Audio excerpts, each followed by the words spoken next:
Hello? Hello, sir. Hello, sir? Ay, sir. Oo. Ako yung tumawag sa iyo, rin sa Captiva. Okay. Ano nga ulit yun, sir? Ang mausok siya eh. Kumbaga po gaya nung sabi ko ngayon, napanood ko ng video sa YouTube. Parehong-pareho ang problema niya. So, ngayon, actually shop ako, no? Pero akin sasakyan yan. Sasakyan ko yan. Okay. Sasakyan ko yan. Nabaha kasi yan. Nabaha siya. So, ang ginawa ko, pina-overhaul ko sa tao ko. Kaso, kasi yun niya, ang usok. Sabi ko, sige, overhaul mo na lang. Walang problema. Kasi siya sarili naman tao eh. Ang problema ngayon, binabalik na top overhaul na lahat. Ay, top overhaul na. As in, na general overhaul na. Kasi may mga history kasi siya ng overheat. Tapos, ang dami rin problema na na-encounter ng Captiva. Kasi nabili ko lang yan ng second hand na doon sa kaibigan ko na hindi ko naman ayaw ko naman bilhin kasi lang ayaw ibenta sa iba. So alam mo yun, parang ang ginawa ko, sige ako bili ko na nga lang yan. It's parang isang linggo ko lang ginamit. Ayun. Nag-overheat sa akin. Sabi ko yun, ginawa ko na ulit. Tapos ang nangyari, nung nagkaganon, nabahan naman siya ulit. Pero hindi naman napuruhan. O sige kako, overhaul mo na nga lang. Yun na, overhaul na nga. Nung pinaandar, biglang itim, ay ang puti ng usok. Sabi ko, bakit nagkaganyan yan? So pinababa ko na naman ulit, pinacheck ulit. Pero parang, ganun pa rin ang nangyari. Sabi ko, ay nako, may ibang problema yan. Hindi yan kako, hindi lang yan problema yan. Yung ginawa mo, di ba, pinalinis mo yung tawag doon, ang tawag doon? Yung sa throttle body, alam mo yun, yung... Ano ba yan, sir? Gasolina? Diesel? Gasolina. Okay. Diesel ba yung pinost mo o gasolina? Hindi ko na maalala, sir. Dami ko ng pinost na Captiva eh. Okay. Gasoline yan, 2008? Oo, 2008, gasolina. Ang Yun ang, ano ko... pinacheck mo, sir, yung catalytic. Catalytic chip, actually hindi siya binuksan. Wala bang fault? Walang fault? Wala makita. Yun lang yung ano niya, nakikita ngayon kasi pinabaklas ko, pinalinis ko lahat. Doon pati yung throttle, nakikita niya kasi yung throttle body. Sabi ko nga, paano kaya kung walang problema yung throttle body, kung bibili ako, masasayang yung alam mo yun, parang mababaliwala lang yung cost kasi kung hindi naman yun yung problema. Bakit, sir? Pagka nag-RPM ka ba, walang galit? Pag nag-accelerate ka? Meron. As in, maayos. May check engine. Ganda ng andar ng makina eh. As in, ang ganda ng andar ng makina, walang problema. Mausok lang na puti. Mausok lang na puti. Pa-check mo, sir, yung valve cover. Baka yung... Actually, palit na ako ng valve cover. Anong pinalit mo, sir? Metal o plastic? Parang nagpa-fabricate ako na kasi dati metal. Fabricated? Valve cover? Valve cover ay, wait na. Head gasket yata pala, sorry. Head gasket yata. Valve cover, sir, yun nasa taas. Yun nasa taas, valve cover. Saglit nga. Itanong ko nga dito sa tao ko. Saglit ha. Kasi, sabi ko, pag papupuntahan ko sa iyo kung just in case. Pero nag-ano ka ba? Tawag doon, pwede ka bang parang visit din sa isang shop para at least home service? Kung pwede, parang noon. Okay naman, wala namang problema, sir. Saan po ba yung shop nyo? Puntahan mo na lang kaya ako. Wala namang problema sa Dito lang sa may sumulong ako, sa may sumulong Mayamot. Sumulong Highway, Marcos. Hindi sa Sumulong Highway. Sa kabila SM Masinag. Sa kabilang side ako. Pag sir, schedule natin kasi may mga schedule din tayo sa home service. Walang problema. Actually wala naman kasi nandito lang naman sa shop nakatambay. Hindi naman masyadong kailangan ng sasakyan, pero sabi ko, ayaw ko lang nakatambay siya kasi para at least mapakinabangan. Dali lang, kausapin ko ngayon tao, sakit. Dali, ipaano ko nga sa iyo yung mekaniko, pakausap ko lang sakit siya.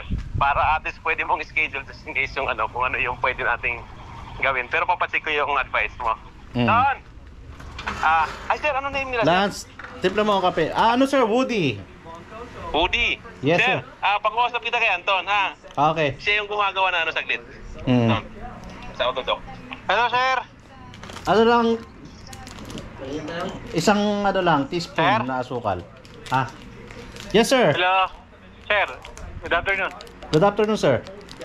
Yung sir, yung sa Captiva? Hindi, gasoline yan, di ba? Na ano? Oo. Pero sa valve cover, wala siya nakatusok eh. Walang nakatusok. Ano yan? Oo. Kung nakaharap ka sa makina, nasa left, sa may bandang hulihan, may nakatusok dyan. Nasa harap ng makina? Hindi, wala. Nandun sa likod.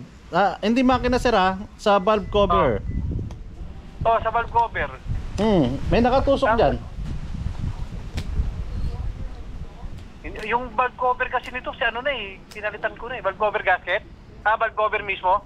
Valve cover mismo. Baka kaya nag-uumusok yan, sir. Hindi yan yung original na valve cover niyan, ha?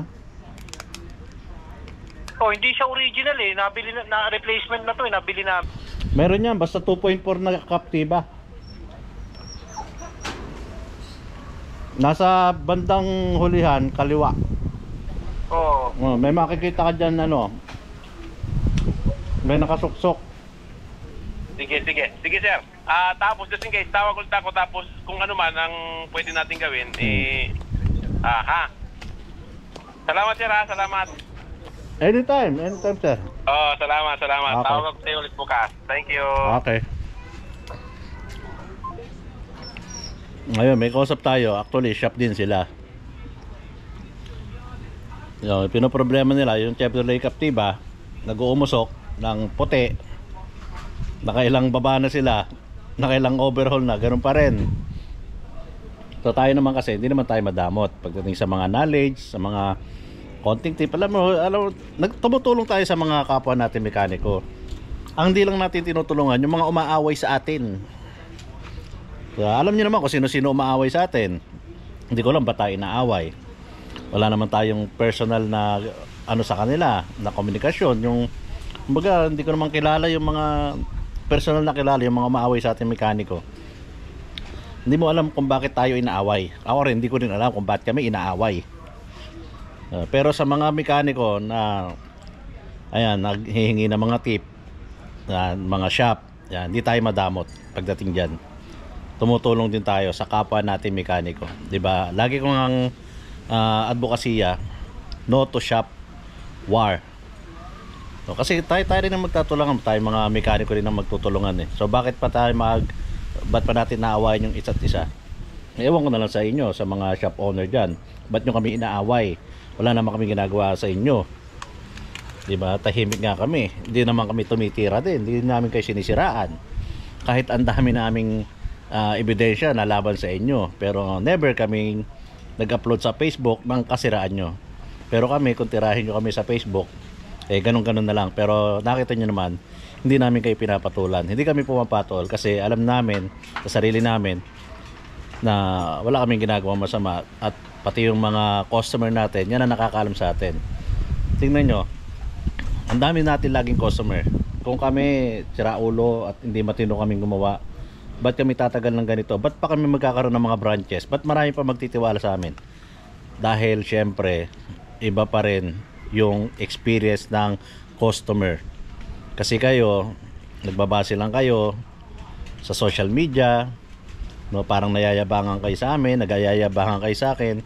So yun lang yun eh. So isa lang ang dyan, ano ba yun? Yung word is inggit. Yun lang yun. So peace out sa lahat ng mga mekaniko natin at shop owner dyan. Open po si Autodoc baka may kailangan kayo sa amin. Baka gusto nyo bigyan namin kayo ng tip. May mga nagpapagawa sa inyo, hindi nyo magawa, pwede namin kayong bigyan tip. Kami po hindi perfecto. Wala pong perfecto, wala pong magaling. Wala pong tawag dito, specialist kung tawagin na mga mekaniko. Wala po. Lahat tayo nagkakamali, pero dapat kino-correct natin yung mga pagkakamali na yon. Yun lang po, at peace out. Up the hood from Autodoc Silang. Merienda po tayo. Kape.